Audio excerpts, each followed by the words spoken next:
이스라엘의 역사는 수많은 흩어짐과 모임의 그런 역사입니다. 그들은 죄로 인해서 흩어지고 또 하나님의 은혜로 다시 모이는 그런 삶을 살았습니다. 바벨론의 포로로 끌려간 지 70년이 지나서 이제 하나님께서는 잃어버린 백성을 다시 예루살렘으로 불러 모으셨습니다. 그런데 놀라운 것은 그 일을 이루는 일에 하나님께서 사용하신 자가 바로 이방왕 바사왕 고레스였다라는 겁니다. 이스라엘의 바벨론에서의 해방은 정치적인 어떤 변화나 인간의 힘에 의해서 이루어진 것이 아니라 하나님께서 바사왕 고레스의 마음을 움직이심으로 이루어진 사건이었습니다. 사람의 마음을 움직이시고 역사의 이 방향을 바꾸신 하나님, 이것이 에스라서 1장의 핵심 메시지입니다. 하나님은 혼란스러운 상황 속에서도 친히 능력으로 일하시는 분이십니다. 우리는 때때로 세상을 바라보면서 세상의 거대한 구조 그리고 세상의 강력한 권세 앞에서 때로는 무기력함을 느낍니다. 그러나 그럼에도 불구하고 하나님의 사람은 역사를 주관하시는 하나님을 바라보고 하나님을 의지하고 하나님의 때를 기다릴 줄 알아야 합니다. 왜냐하면 역사의 주관자는 하나님이기 때문입니다. 자, 그러면 오늘 본문을 통해서 우리가 믿는 하나님은 자기의 택하신 백성을 어떻게 일하시는가, 그것을 한번 살펴보겠습니다. 그래서 몇 가지를 보면, 첫째는 하나님은 하나님의 백성을 위해서 상황을 움직이심으로 일하신다는 겁니다. 자, 1절을 같이 한번 읽어보겠습니다. 1절, 자, 시작. 바사왕 고레스 원년에 여호와께서 에레미야의 입을 통하여 하신 말씀을 이루게 하시려고 바사왕 고레스의 마음을 감동시키심에 그가 온 나라에 공포도 하고 조소도 내려 이르되. 아멘. 이스라엘 백성은 바벨론 포로로 70년 동안 바벨론에서 살았습니다. 이스라엘 나라라는 이 유다 나라, 이스라엘 나라는 나라 자체가 멸망하고 사라졌습니다. 그리고 그들이 예배를 드렸던 성전은 불타서 무너졌습니다. 그들은 자신의 나라나 자신의 민족은 역사에서 끝났다라고 생각했습니다. 그러나 하나님께서는 침묵 속에서도 계속해서 일하고 계셨습니다. 하나님은 바벨론의 제국이 무너지고 그리고 바벨론 제국 다음으로 바사라는 나라가 일어나게 하나님께서 하셨습니다.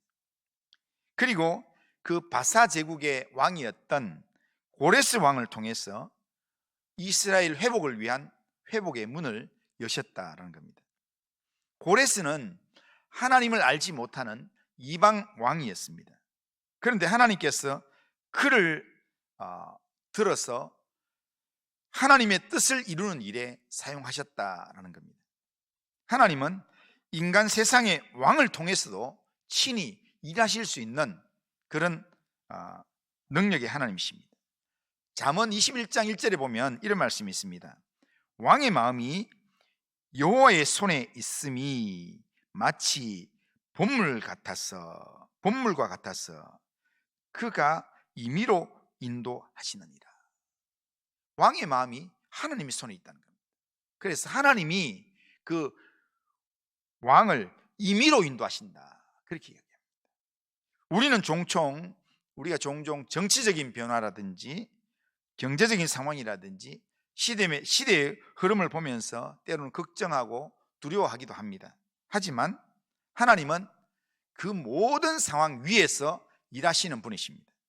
하나님은 고레스의 마음을 움직였을 뿐 아니라 그를 왕으로 세우시고 그리고 제국을 일으키시는 분이십니다.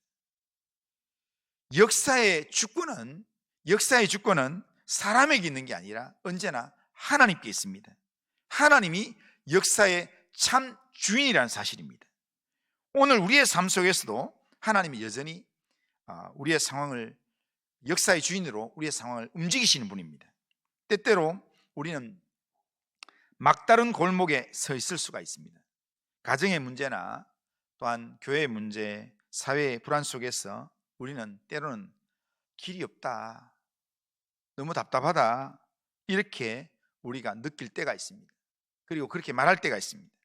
그러나 우리가 길이 없다고 말할 그때에도 하나님은 우리에게 하나님만 의지하라고, 하나님만 바라보라고 우리에게 도전합니다.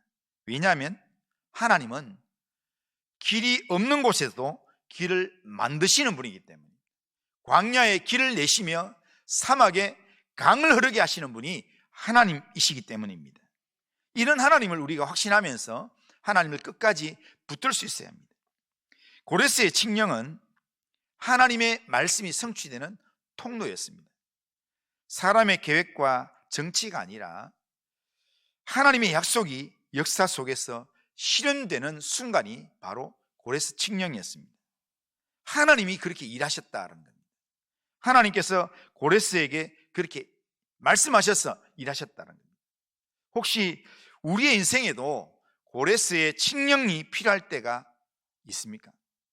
우리가 정말 답답하고 힘들게 여기지고 도무지 변화되지 않는 상황, 꼼짝할 수 없는 그런 현실 속에 우리가 있습니까? 그런 상황 속에서도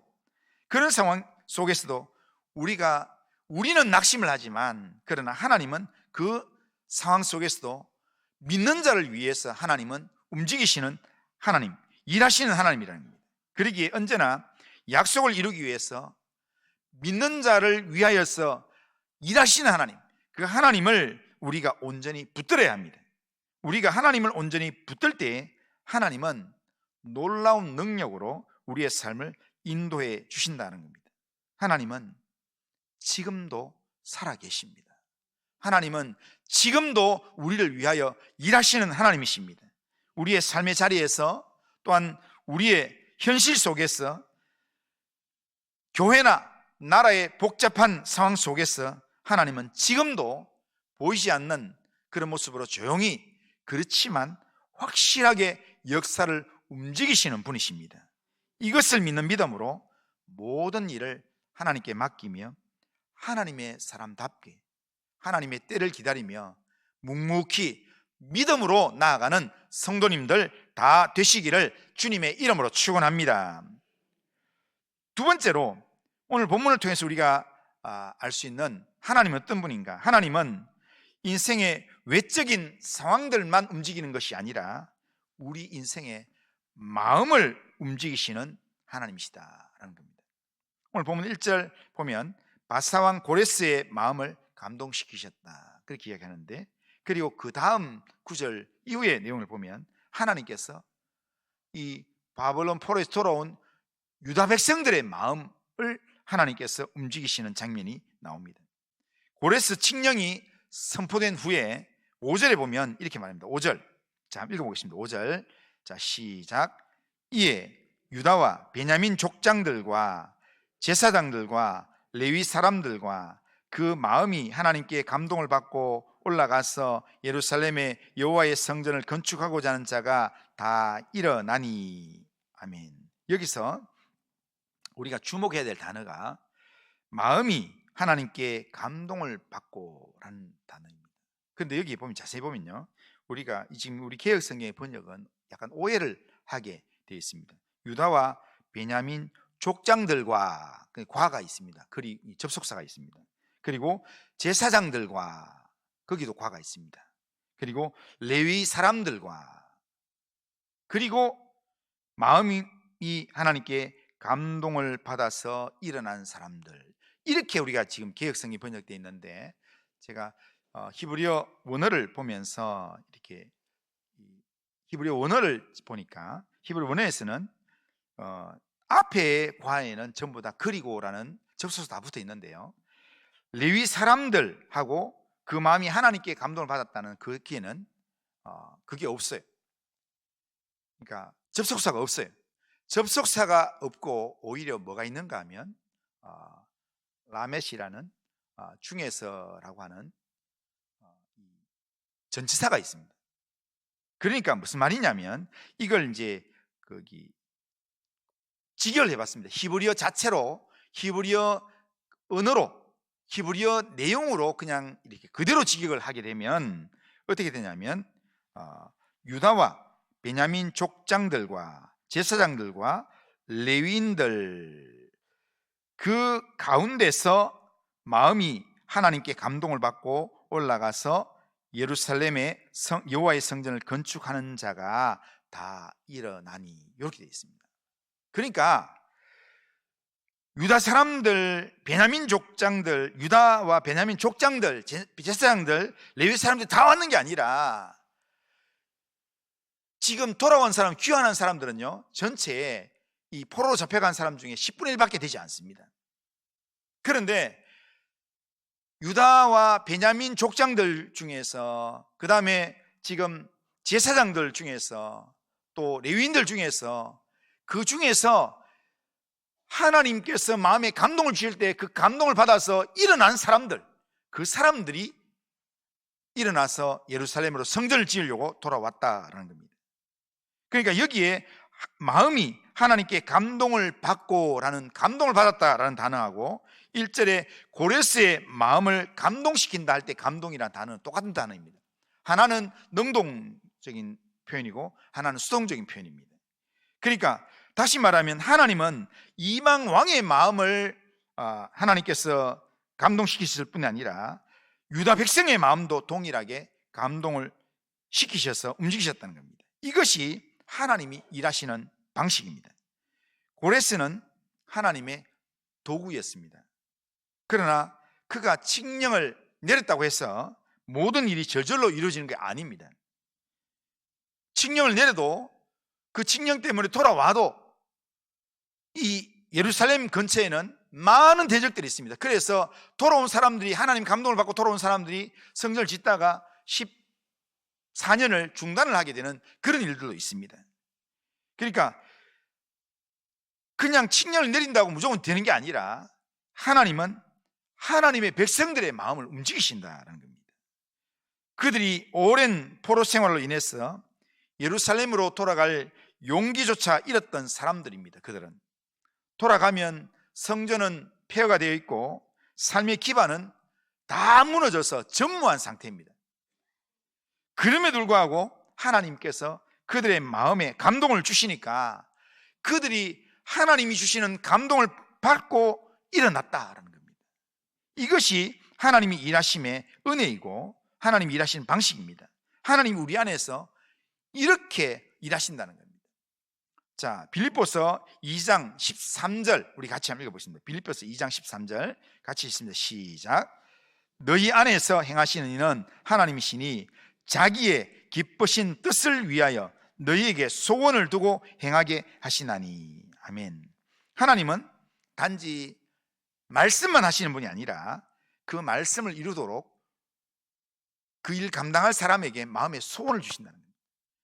그 일을 감당할 사람의 마음에 소원을 주시고 그 소원을 품고 우리가 그 일을 행하도록 하나님께서 일하신다라는 겁니다.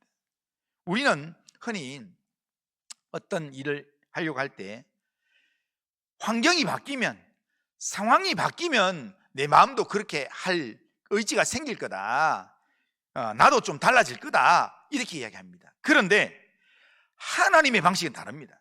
하나님은 상황보다는 먼저 우리의 마음을 먼저 움직이십니다. 상황이 아니라 우리 마음이 바뀔 때, 우리 마음이 변화될 때 진짜 변화가 시작되기 때문입니다.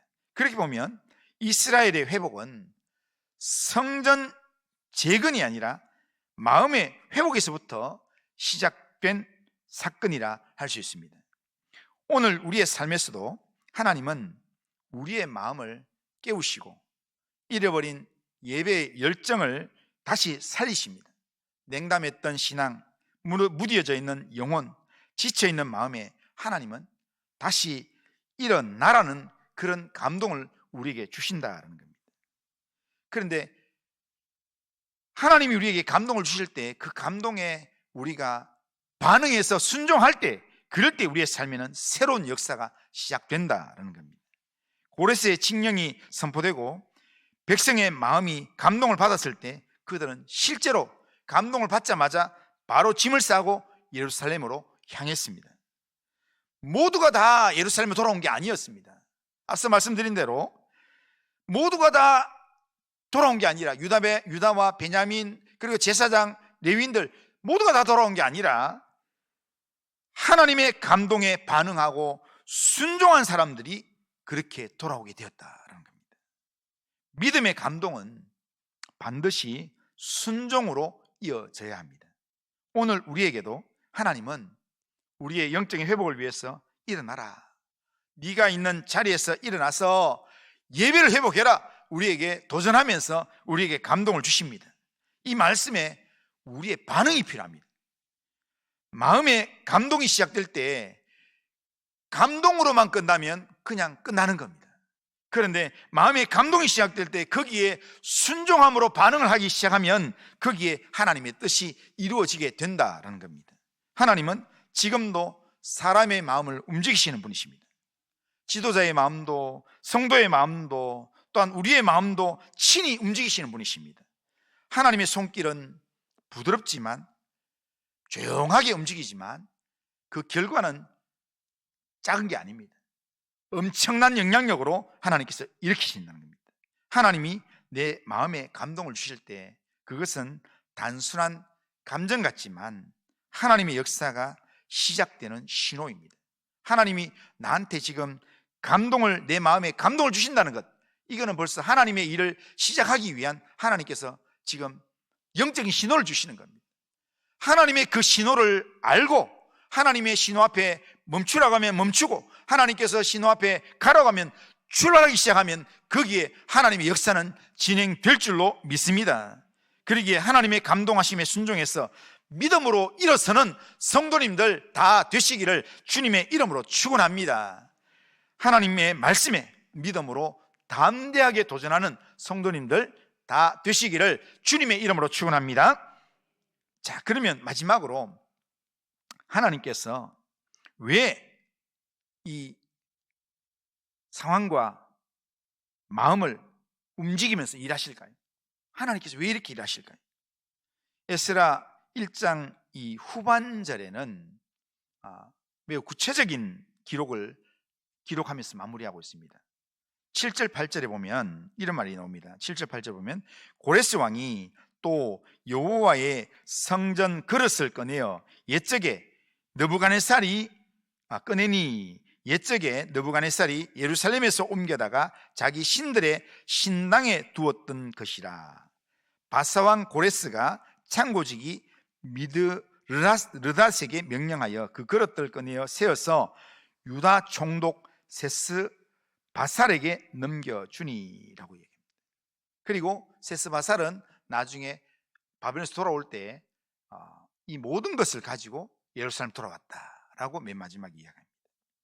자, 고레스가 성전 그릇들을 꺼내어서 유다의 지도자 세스바살, 다르게 이야기하면 지금 바벨론에서는 세스바살이라 이야기했는데 지금 이 예루살렘에 돌아왔을 때는 스룹바벨이라 이름합니다. 근데 이 스룹바벨에게 다 주었다라고 이야기합니다. 자, 금접시, 은접시, 향로, 대접 모두 합해서 약 5,400개의 성전의 그릇들을 하나도 빠짐없이 돌려보내셨다라는 겁니다. 이 장면은 단지 물질이 이런 이 성전의 그릇들이 예루살렘으로 돌아왔다라는 정도의 의미가 아니라 성전의 그릇이 예루살렘으로 돌아왔다는 것은 뭘 의미하냐면 반대로 얘기하면요, 성전에 있는 그릇들이, 예루살렘 성전에 있는 그릇들이 바벨론으로 가져갔다, 이 말은 예루살렘 성전의 예배가 무너졌다, 이 말입니다. 그러니까 그 바벨론으로 가져갔던 성전의 그릇들이 다시 예루살렘으로 다시 가져갔다, 이 말은 예배가 회복될 것을, 예배의 회복을 시작할 것을 암시적으로 보여주는 그런 내용입니다. 그러니까 이스라엘의 포로 생활은 단지 정치적인 포로 생활 정도가 아니라 하나님을 예배하는 예배가 사라진 영적인 포로의 삶이었습니다. 그들은 70년 동안 한 번도 제사를 드리지 못했습니다. 그냥 그발 강가에서 과거에 드렸던 예배를 그리워하면서 그냥 속으로 눈물을 흘리면서 그렇게 찬송을 부르고 그렇게 하나님께 회복을 기다리면서 기도했던 게 그게 전부였습니다.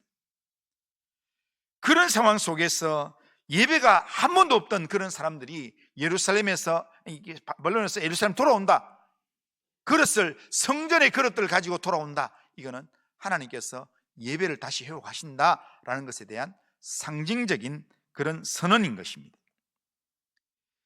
그들이 이 이스라엘 백성들이 바벨론에서 예루살렘으로 돌아오게 된 이유가 뭡니까? 그러니까 고레스가 칙령내는 돌아가라 할 때 돌아가게 하는 이유가 뭐냐면 돌아가서 여호와의 성전을 지어라 라는 것입니다. 그러니까 단지 고향으로 돌아가기 위함이 아니라 성전을 짓고 예배하기 위해서 돌아오게 된다는 겁니다. 그러니까 지금 하나님께서 상황을 바꾸고 사람들의 마음을 움직이는 이유가 뭐냐면 이스라엘의 예배를 회복하기 위한 겁니다. 성전의 그릇들이 반환된 것은 성전 예배가 회복된다는 것, 그것에 대한 상징이고 하나님의 임재가 백성 가운데 다시 함께 하신다라고 하는 상징을 지금 시작하는 내용입니다. 하나님은 단순히 백성들을 고국으로 돌아오게 하는 정도가 아니라 하나님을 향한 예배를 회복시켜서 그들과의 관계를 다시 세우시겠다고 그렇게 지금 일하시는 내용입니다. 하나님이 원하시는 회복은 예배의 회복입니다. 하나님이 원하시는 회복은 공동체 예배의 회복입니다. 오늘 본문의 내용은 돌아오는 것은 각자 개인의 귀환입니다. 각자가 돌아옵니다. 각자가 마음의 감동을 받고 그렇게 돌아옵니다. 그렇지만 각자의 귀환이 아니라 오늘 본문의 내용은 공동체 전체가 돌아오게 된다는 겁니다. 5절을 다시 보면 그 마음이 하나님께 감동을 받고 올라가서 예루살렘에 여호와의 성전을 건축하는 자가 다 일어나니, 그렇게 합니다. 그러니까 개개인이 그냥 돌아왔다가 아니라 다 같이 일어나서 함께 모여서 돌아오게 된다는 겁니다. 각자가 아니라 함께 일하는 것입니다. 하나님은 언제나 개인의 감동을 통해서 공동체를 일어나게 하셔서 하나님을 예배하게 하신다는 겁니다. 이것이 교회의 참된 모습입니다. 한 사람의 헌신과 한 사람의 순종이 모여서 교회가 살아나고 예배가 살아날 때 교회 공동체 전체가 회복되고 하나님의 일을 하는 그런 교회로 세워지게 된다는 겁니다. 하나님은 교회 공동체 안에서 함께 예배드리는 성도를 통해서 영광을 받으신다는 겁니다. 에스라스에 말씀하는 회복은 구속사적인 관점에서 그리스도의 구원 사역을 예표하는 내용입니다. 하나님은 고레스를 사용해서 백성을 해방시키셨지만 진정한 해방과 예배의 회복은 오직 예수 그리스도를 통해서 예수 그리스도 안에서 완성되었다는 겁니다. 예수님이 십자가에서 우리의 죄 문제를 풀어주시고 무너진 예배를 다시 세우셨습니다. 그래서 예수님 안에 우리가 거하게 될 때, 주님이 우리 안에 거하게 될 때 우리는 참된 예배자로 하나님께 나아가고 은혜의 보좌 앞에 담대히 나아가서 하나님을 예배하는 믿음의 삶을 살 수 있게 된다는 겁니다. 히브리서 10장 19절에서 22절 우리 한번 읽어보겠습니다. 히브리서 10장 19절에서 22절 같이 한번 읽습니다. 시작. 그러므로 형제들아 우리가 예수의 피를 힘입어 성소에 들어갈 담력을 얻었나니 그 길은 우리를 위하여 휘장 가운데 열어놓으신 새로운 살 길이요 휘장은 곧 그의 육체라. 또 하나님의 집 다스리는 큰 제사장이 계심에 우리가 마음의 뿌림을 받아 악한 양심에서 벗어나고 몸은 맑은 물로 씻음을 받았으니 참 마음과 온전한 믿음으로 하나님께 나아가자. 예수님의 몸이 휘장을 찢으면서 우리를 위한 모든 것들을 하나님께서 열어놓으셨기 때문에 참 마음과 온전한 믿음으로 하나님께 나아가기만 하면 된다는 겁니다. 그러니까 예수님 안에서 우리는 언제든지 하나님께 나아갈 수 있다라는 것을 우리에게 말씀하고 있습니다. 하나님은 말씀하신 것을 반드시 이루시는 하나님이십니다. 이것을 위해서, 우리 믿음의 사람들 위해서 하나님은 세상의 상황도 움직이시고 우리의 마음도 하나님께서 감동으로 움직이셔서 결국에는 하나님께서 우리의 무너진 예배를 회복하기를 원하신다는 겁니다. 결국에는 무너진 예배를 세우시는 분이 하나님이시라는 겁니다. 오늘 우리의 삶 속에서도 동일한 손길로 하나님은 일하고 계십니다. 때로는 변화되지 않는 현실 속에서, 때로는 냉랭해진 우리의 마음에서 우리가 답답해하고 힘들어합니다.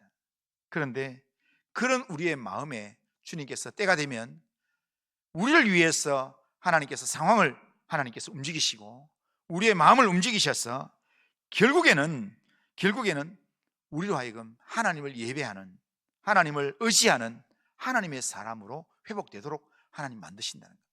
그 하나님이 지금도 여전히 우리 가운데 일하고 계시는 줄로 믿습니다. 그러므로 우리는 우리의 현실을 보면서, 우리의 내 마음을 보면서 우리가 너무 절망하지 않아야 합니다. 우리가 낙심하지 않아야 합니다. 하나님이 움직이시면 닫힌 문이 열릴 것입니다. 하나님이 움직이시면 굳은 마음이 녹아질 것입니다. 새로운 마음이 될 것입니다. 하나님은 상황을 바꾸실 뿐 아니라 우리도 바꾸시는 하나님이십니다. 그러므로 그렇게 해서 결국에는 예배가 다시 살아나도록 우리를 예배 자리로 부르시고 우리를 인도하신다는 겁니다. 하나님은 지금도 살아계십니다.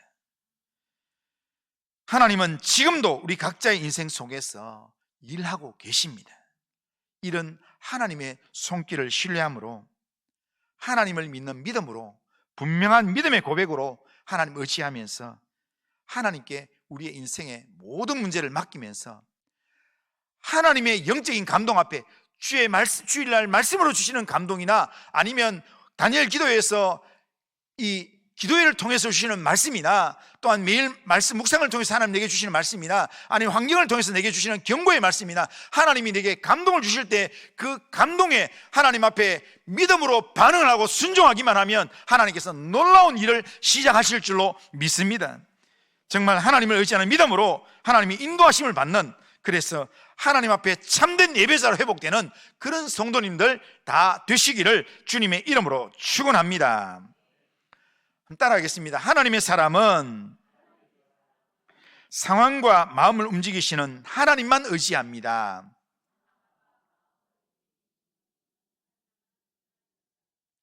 자, 우리의 상황과 마음을 움직이시는 하나님만 의지함으로 하나님의 사람답게 예배자로 살아가기를 바랍니다. 자, 우리 다 같이 일어나셨어. 자, 찬송가 359장입니다. 359장.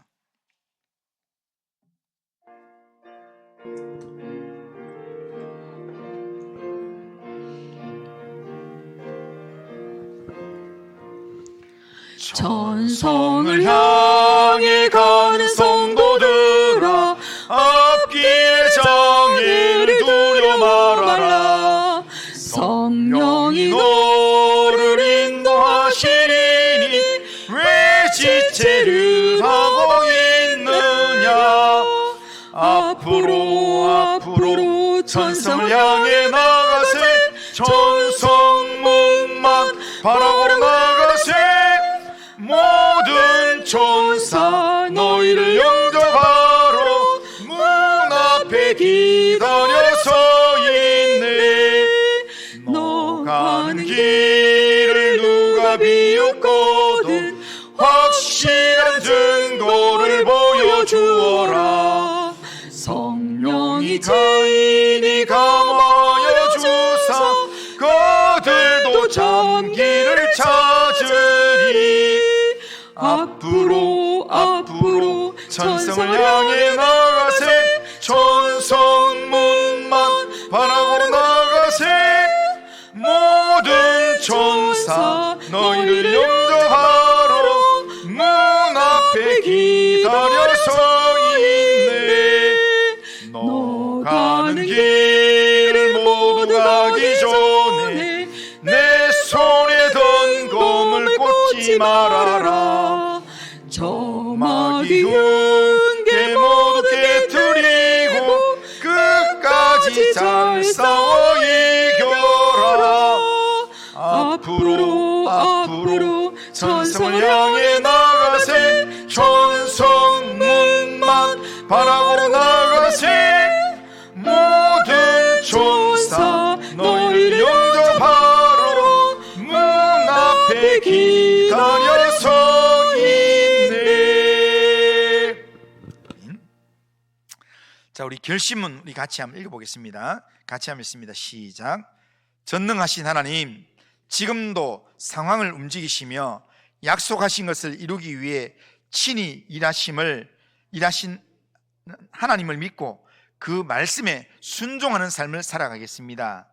하나님이 내 마음을 감동시키실 때 그 부르심에 순종하여 믿음으로 일어서겠습니다.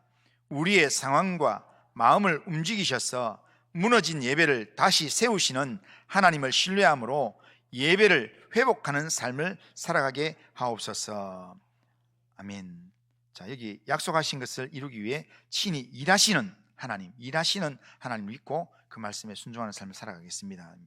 자, 이렇게 결심하고 또한 기도하면서 하나님 살아가길 바랍니다. 기도하겠습니다. 그리고 하신 하나님 아버지, 오늘 말씀을 통해서 우리를 향한 하나님의 놀라운 손길을 보게 하신 하나님 감사합니다. 바벨론의 포로 속에서도 역사를 멈추지 않으시며 바사왕 고레스의 마음을 움직이셨고 또 포로로 있는 이스라엘 백성들의 마음을 일으키셔서 친히 말씀을 성취하시는 하나님 아버지, 오늘 우리의 삶에서도 동일하게 일하여 주시옵소서. 보이지 않는 상황 속에서도 하나님의 주권을 믿게 하시고 두려움과 혼란 속에서도 하나님의 섭리를 신뢰하는 믿음으로 하나님을 따라가는 믿음의 삶을 살 수 있도록 은혜를 베풀어 주시옵길 원합니다. 하나님, 무력과 냉담 속에서도 잠든 영혼을 깨우시고 말씀의 감동으로 다시 순종하는 삶을 살 수 있도록 인도하여 주시옵길 원합니다. 하나님, 고레스의 마음을 움직였던 그 손길로 우리의 마음을 감동시키사 하나님의 뜻을 이루는 도구로 사용하여 주시옵길 원합니다. 우리의 예배가 회복되는 역사를 하나님 체험하도록 인도하여 주시옵소서. 우리의 삶을 주님께 맡깁니다. 주님 인도하여 주옵소서. 예수님의 이름으로 기도드리옵나이다. 아멘. 주 예수 그리스도의 은혜와 하나님 아버지의 사랑과 성령의 교통하심이 지금도 우리의 상황을 움직이시며 약속하신 것을 이루기 위해 친히 일하시는 하나님을 믿고 하나님이 마음에 감동을 주실 때 그 말씀에 순종함으로 우리의 무너진 예배를 다시 세우는 예배 회복의 삶을 살길 원하는 이 자리에 있는 모든 주의 백성들 위에, 우리 교회 위에, 이 나라와 민족과 열방 위에 이제로부터 영원토록 함께 있을지어다. 아멘.